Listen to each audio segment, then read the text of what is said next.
Je voudrais d'abord remercier les organisateurs de m'avoir convié à partager mon expérience en coprologie parasitaire.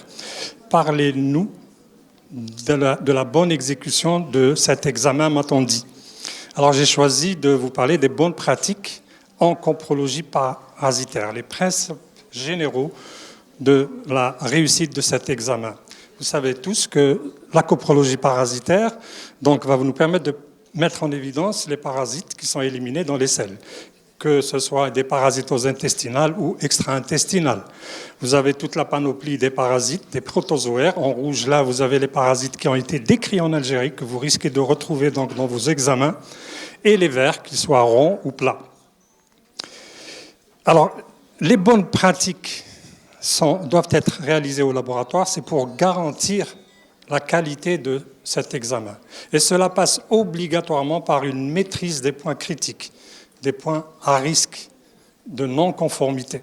Alors j'ai choisi, si vous le voulez bien, d'aborder cette maîtrise par l'étude des 5 M, c'est-à-dire le diagramme de cause à effet d'Ishikawa. De la prescription au compte-rendu, vous avez 5 éléments qui peuvent influer la qualité de votre examen. Vous avez les matières, les méthodes, le matériel, le milieu dans lequel on évolue et la main-d'œuvre. Mais avant d'aborder ces éléments, d'abord la prescription. Il faut comprendre d'abord la prescription. Alors, question, voilà une ordonnance qu'on reçoit habituellement. Que faites-vous? Bashtar Ziwara. Je lui ai promis cette question, alors je lui la pose. Qu'est-ce que tu fais avec cette ordonnance? Coproparasitologie des selles. Copro veut dire sel, parasite et sel. C'est un examen parasitologique que le médecin demande. En fait, cette prescription a été assimilée lors de l'apprentissage du prescripteur dans son internat ou ses études par mimétisme. Coproparasitologie des selles est un pléonasme. C'est examen parasitologique des selles. Il n'est nullement indiqué ici de faire une bactériologie. Alors, que faire? On interroge le patient pour décider ce qu'on va faire. Nous, dans un laboratoire de monospécialité, on ne se pose pas la question, on fait la parasitologie des selles. Mais dans un laboratoire de ville polyvalent, doit-il faire l'un ou l'autre ou les deux? Donc l'interrogatoire va nous permettre déjà de choisir ce qu'on va faire. Voilà un autre exemple de prescription. Coproparasito, J1, J2, J3.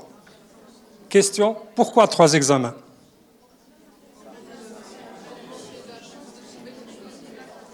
Très bien, il y a 2 raisons principales. La première, c'est la sensibilité de l'examen qui est médiocre. On sait par diverses études que quand on fait une parasitose intestinale, si vous faites un seul examen, vous avez 66% de résultats positifs. Quand le premier examen est négatif, le deuxième examen nous donne 18% de résultats, en moyenne. Et si les 2 premiers examens sont négatifs, le troisième donne à peu près 14%. Donc la sensibilité est médiocre. Il n'y a pas de technique qui va vous diagnostiquer tous les parasites, surtout quand ils sont rares. La deuxième raison, c'est l'élimination intermittente des parasites. On sait que les parasites existent, mais ils ne sont pas éliminés. Vous n'allez pas les retrouver. Vous êtes le meilleur microscopiste, mais rien. 5 à 7 jours pour les amis, par exemple, jusqu'à 3 semaines pour Giardia. Et donc, quand vous avez 3 examens, jamais à 3 jours, à cause de ces phases muettes, donc les espacer, 2 à 3 jours d'intervalle dans la littérature. Personnellement, je l'ai fait en 15 jours, premier jour de la première semaine, premier jour, deuxième semaine et dernier jour de la 3e semaine. Le premier élément donc, qui va conditionner notre examen, c'est les matières, c'est-à-dire le prélèvement et tous les réactifs colorants qu'on va utiliser. Alors, doit-on préparer le malade?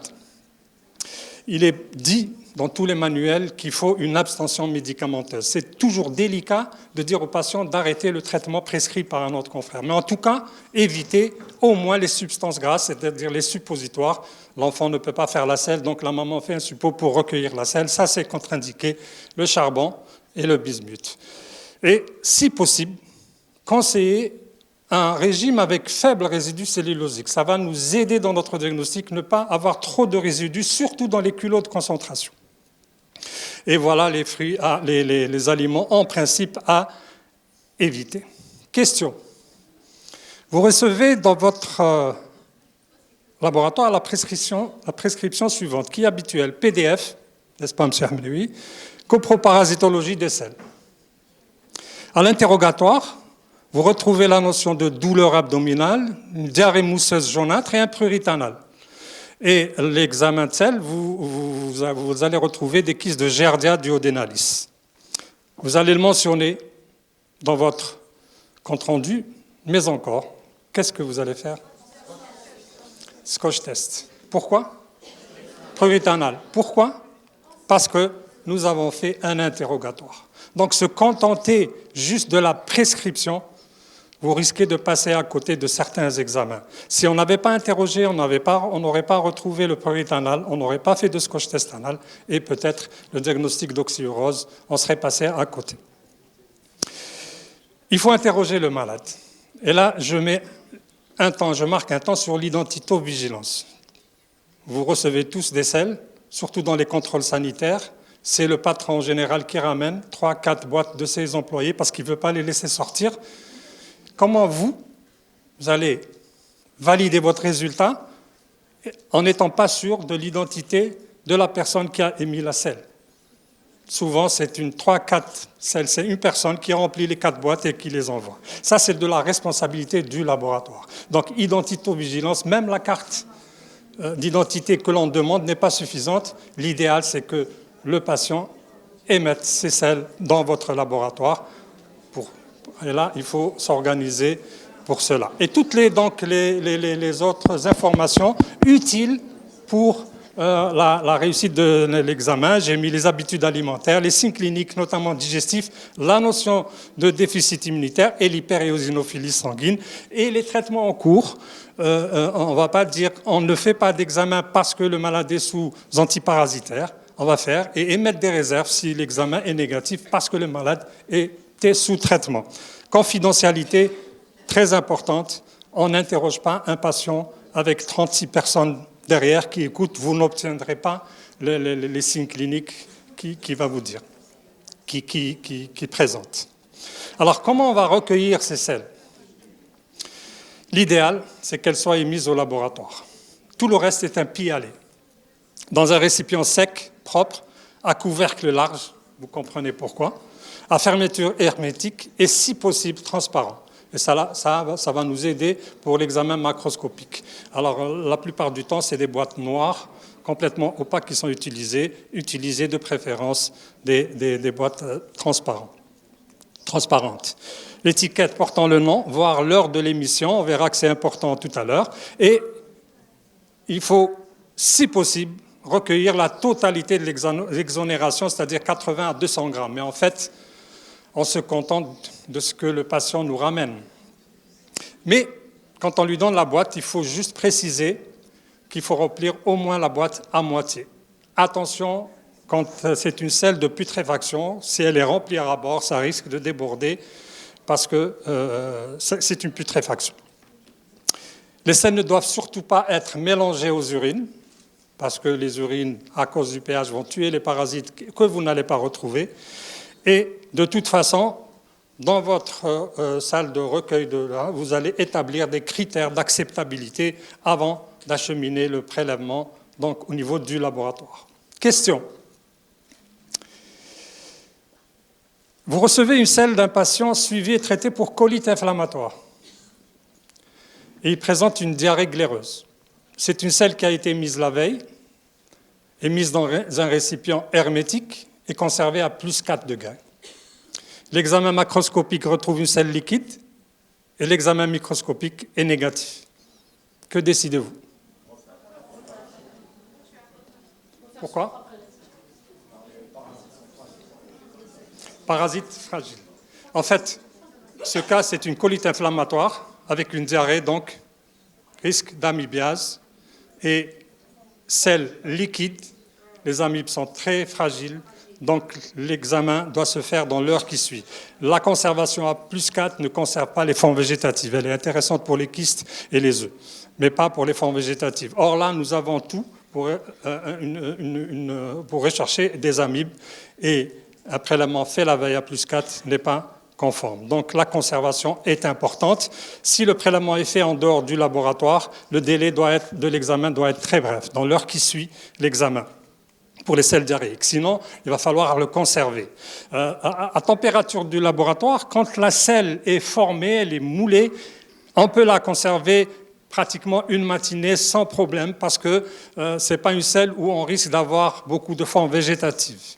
Le froid conserve assez bien les kystes de protozoaires et les œufs d'helminthes. C'est en général ce qu'on donne lorsque les mamans viennent et nous disent que leur enfant ne fait pas les selles sur commande. Et donc, il fait plutôt l'après-midi, le soir. Vous n'allez pas ouvrir le laboratoire le soir, donc vous lui dites de mettre ça dans une boîte bien fermée et conservée à +4 que vous traitez le lendemain. Le formol est un bon conservateur, mais c'est toujours délicat de donner du formol à un patient à amener chez lui parce que le formol, vous savez, qui est cancérogène. Et le mertiolate formol qui est très utilisé ailleurs, mais malheureusement pas assez chez nous, qui permet la conservation, la coloration et même plus tard une concentration diphasique. Il y a des fixateurs du commerce. Et je passe donc aux méthodes. Alors, la coprologie parasitaire est habituellement faite par examen microscopique classique. Elle peut être faite aussi par détection de coproantigènes, les méthodes immunologiques, ou par biologie moléculaire. Et actuellement, on assiste à la microscopie assistée par intelligence artificielle entièrement automatisée. L'examen microscopique classique, c'est l'examen standard que vous allez devoir faire pour toutes les selles, avec ou sans coloration, et parfois des techniques spéciales. L'examen standard consiste en quoi? Un examen macroscopique et un examen microscopique.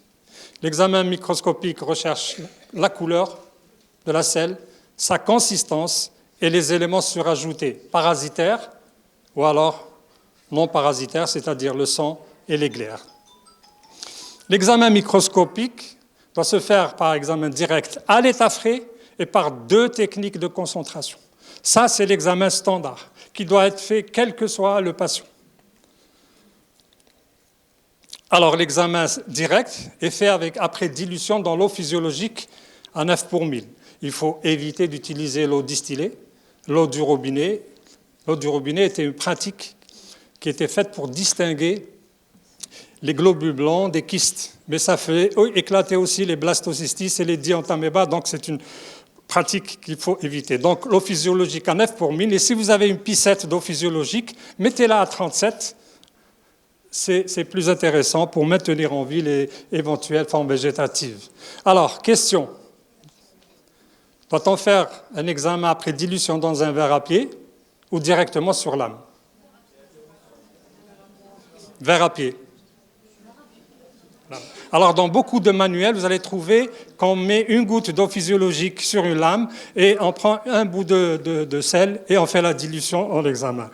En fait, pourquoi ce qui est recommandable, c'est le verre à pied? Parce que les parasites sont répartis d'une manière inhomogène dans la masse fécale. Et qu'on va devoir prendre cette noix de sel à différents endroits de la selle. Je vous donne comme exemple, si vous suspectez une bilharziose, il faut racler à la surface de la selle. Si vous suspectez une dystomatose, c'est plutôt à l'intérieur. Et donc, l'examen à l'état frais dans un verre à pied va nous permettre de prendre à différents endroits et faire la dilution. L'inconvénient, c'est d'avoir une verrerie, une laverie, etc. C'est beaucoup plus pratique. On est plus tenté à faire l'examen directement sur l'âme. Mais ça, c'est juste un point de la selle que vous allez diluer. D'accord? Et souvent, vous allez avoir des résidus assez durs et quand vous déposez la lamelle, ça va se casser et donc ce n'est pas intéressant. En tout cas, si vous optez pour la dilution directement sur l'âme, il faut en faire au moins 3 pour remplacer la dilution dans un verre à pied. C'est ce qui est unanimement accepté. Ensuite, vous passez à l'examen après concentration par 2 techniques différentes. Il y a les méthodes physiques et les méthodes physico-chimiques. Le choix des techniques que vous allez faire est capital. Et il dépendra donc de l'interrogatoire, de ce que vous allez rechercher. Il n'y a pas de technique universelle. Il y a des techniques de sédimentation, donc on utilise un réactif de dilution différente par rapport où on va faire donc sédimenter les parasites. Le réactif est plus léger, densité plus légère, ou les réactifs de flottation. Je vous ai mis en assuré en le Willis, qui est souvent utilisé, et les techniques de concentration diphasique, celle de Ricci est la plus utilisée en routine et la meilleure est probablement celle de Bélanger avec un mélange tampon acéto-acétique. Il y a quelques techniques dans le commerce, vous devez le savoir. Question. Alors, vous allez débuter votre activité en coprologie parasitaire. Vous avez un nouveau laboratoire. Et dans le cadre de l'examen standard, vous allez essayer de choisir qu'est-ce que vous allez monter comme technique systématiquement à faire de concentration. Est-ce que vous optez pour 2 techniques de concentration physique, par exemple une flottation et une sédimentation? Vous optez pour 2 techniques diphasiques ou est-ce que vous optez pour une technique physique et une technique diphasique? On opte pour la 3e. Pourquoi?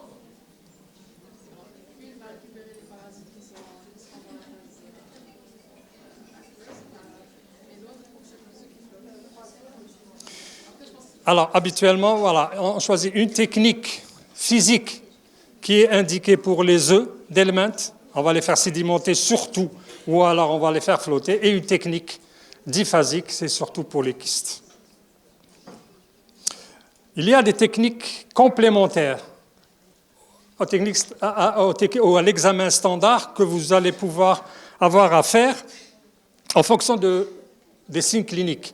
Je mentionne juste le Scotch test de Graham, si vous suspectez une oxyurose, et la technique de Bayerman pour le diagnostic de l'angululose.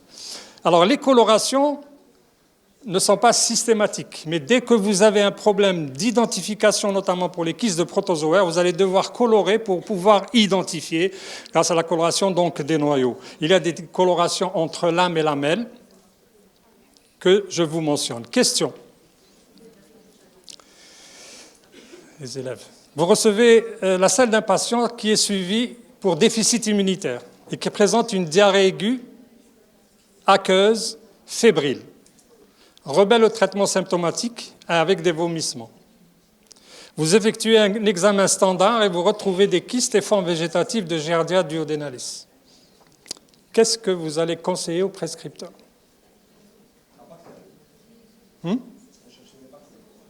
Recherche des? Une coproculture. Je vous rappelle qu'on est en parasitologie. Donc la question se rapporte à l'arabe.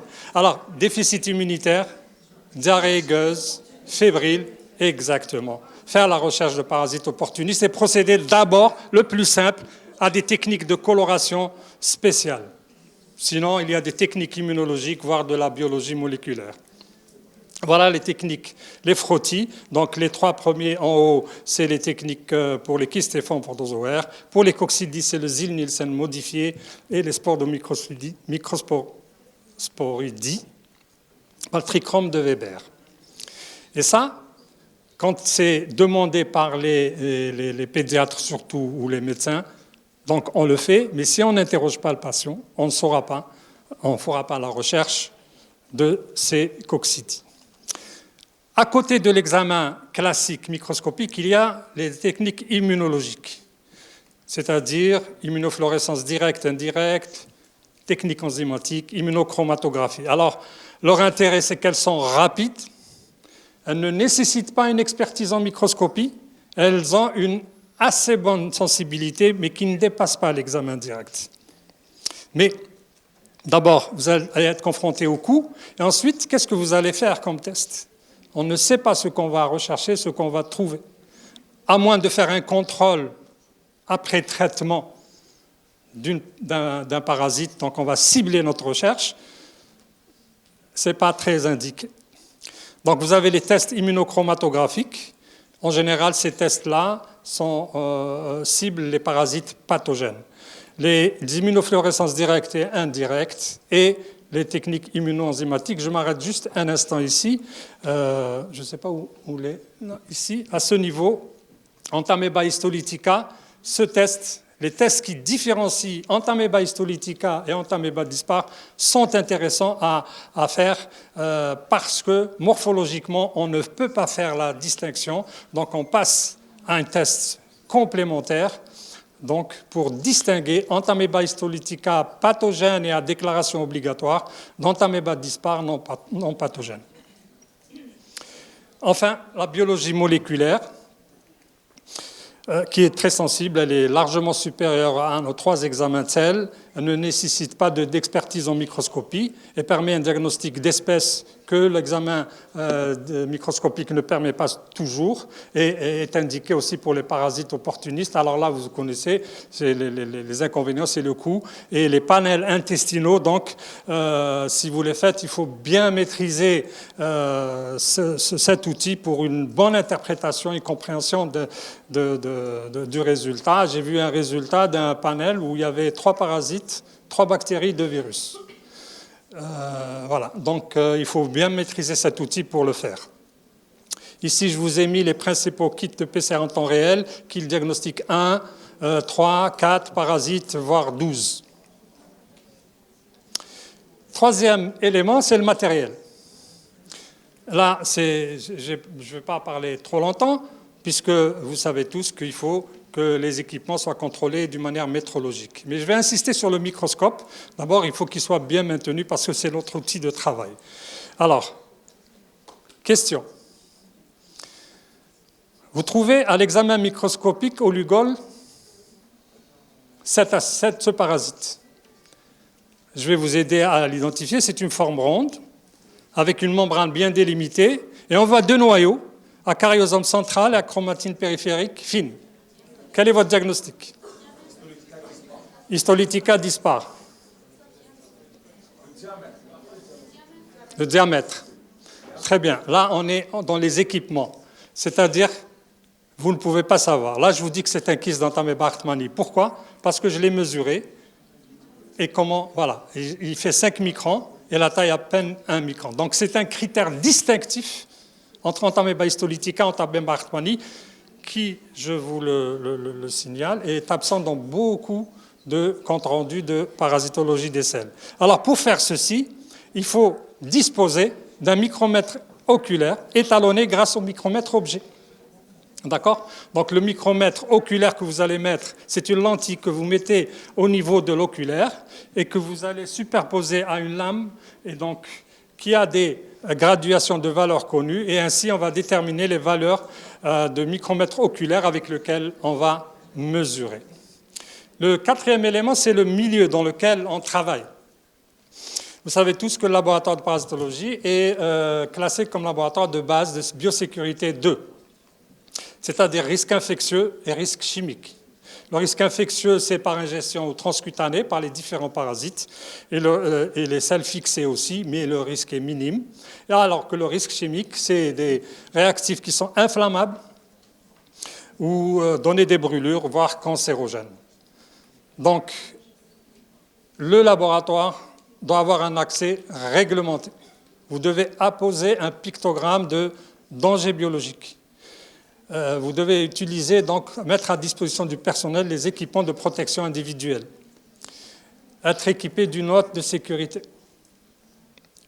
Avoir des procédures spécifiques de désinfection et traitement de matériel biologique. Avoir une bonne gestion des déchets. Donc ça, c'est concernant le milieu. Enfin, la main-d'œuvre, c'est-à-dire le personnel. En coprologie parasitaire, c'est-à-dire macroscopie, microscopie, l'élément clé, c'est un personnel compétent et habilité.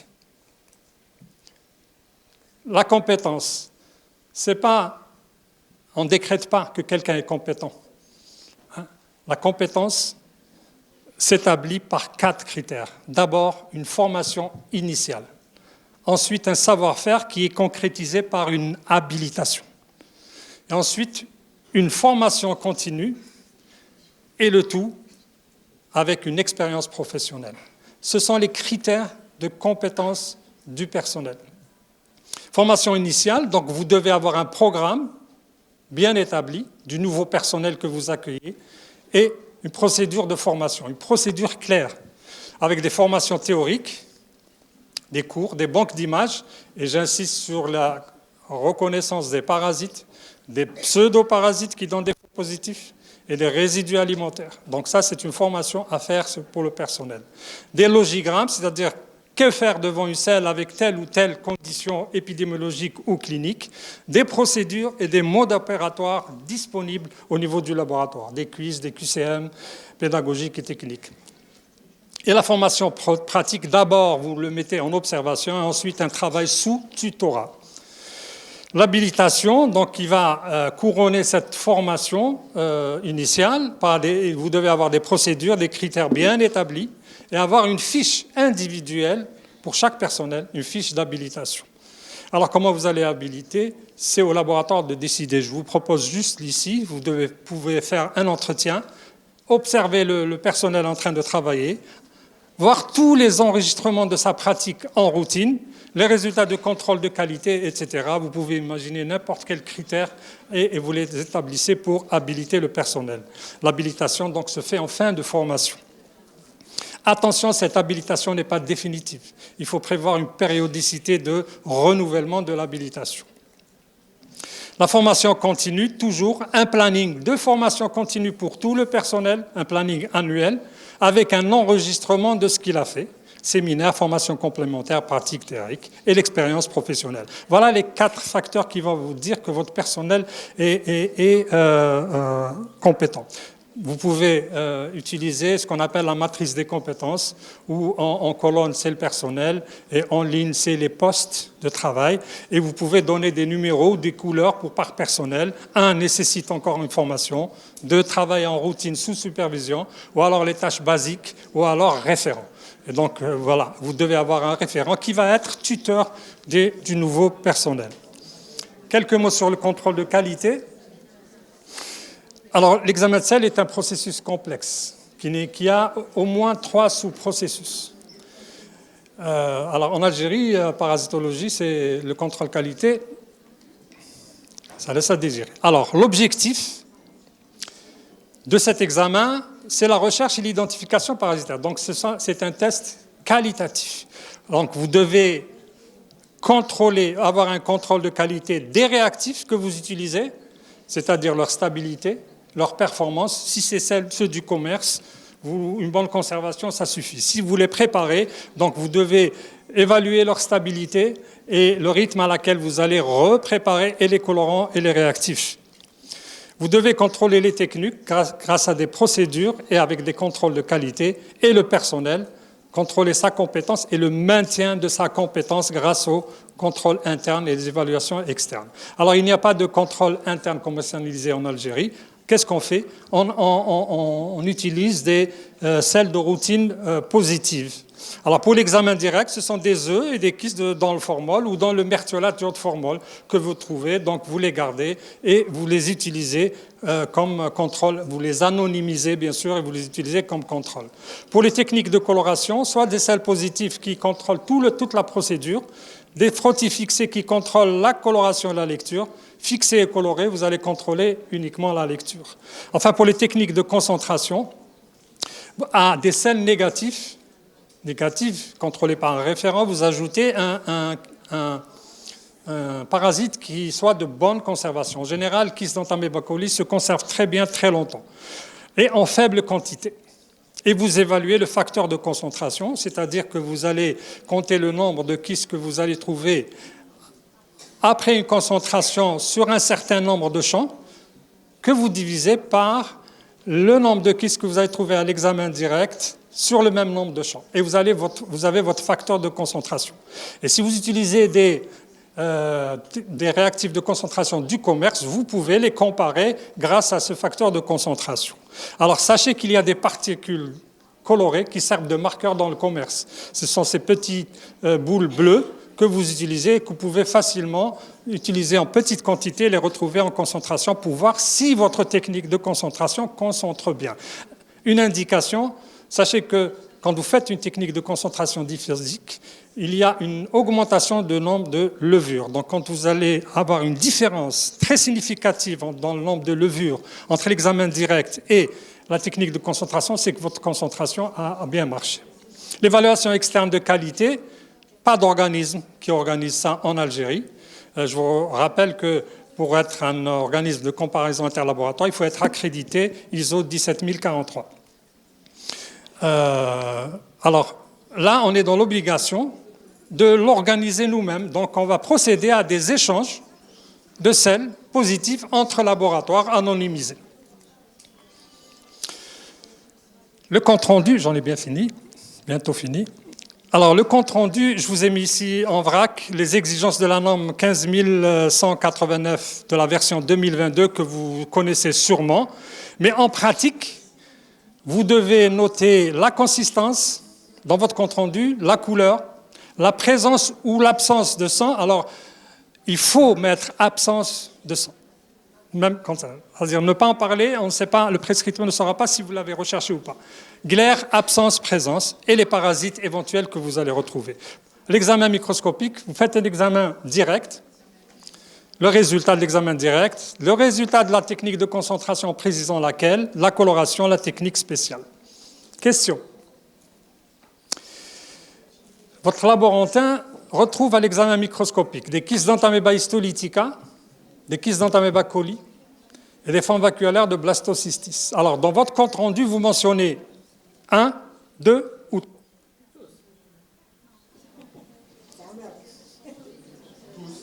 Tous, c'est-à-dire la 3.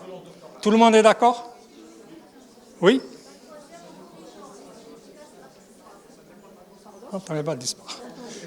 Alors, pourquoi j'ai mis cette question? C'est qu'il faut mentionner tous les parasites, même s'ils sont non pathogènes, parce que leur présence n'est pas normale. Donc, il n'y a pas de saprophyte ou de parasite, saprophyte ou commensal, à l'inverse de Candida albicans. Donc, on le mentionne. Si vous avez des questions par rapport au prescripteur, vous dites non ou pas pathogène. Et là, on ne peut pas rendre un résultat kyste d'Entamoeba histolytica parce qu'il est morphologiquement on ne peut pas le différencier d'Entamoeba dispar, donc Entamoeba histolytica, Entamoeba dispar. Alors pour chaque espèce, il faut préciser le genre, l'espèce, la forme et le stade, et interpréter et commenter votre résultat. Question. Alors vous recevez les selles d'un patient dans le cadre de l'exploration d'une forte hyperéosinophilie sanguine, découverte suite à une exploration d'une fatigue inhabituelle. Le patient consomme souvent du cresson au fromage, il aime bien ça, et il habite près d'une zone d'élevage de bovins. En plus de l'examen direct, vous faites une technique de Cato, une technique de Willis et un Janexo Urbani, et tous reviennent négatifs. Qu'est-ce que vous recommandez au prescripteur? Non, tout le monde. C'est pour eux, c'est pas pour vous. Alors, on parle de sérologie. Vous êtes d'accord? Sérologie. Quelle sérologie? Oui, je m'adresse à Dr Amirat. Vous avez hyperéosinophilie, cresson, zone d'élevage.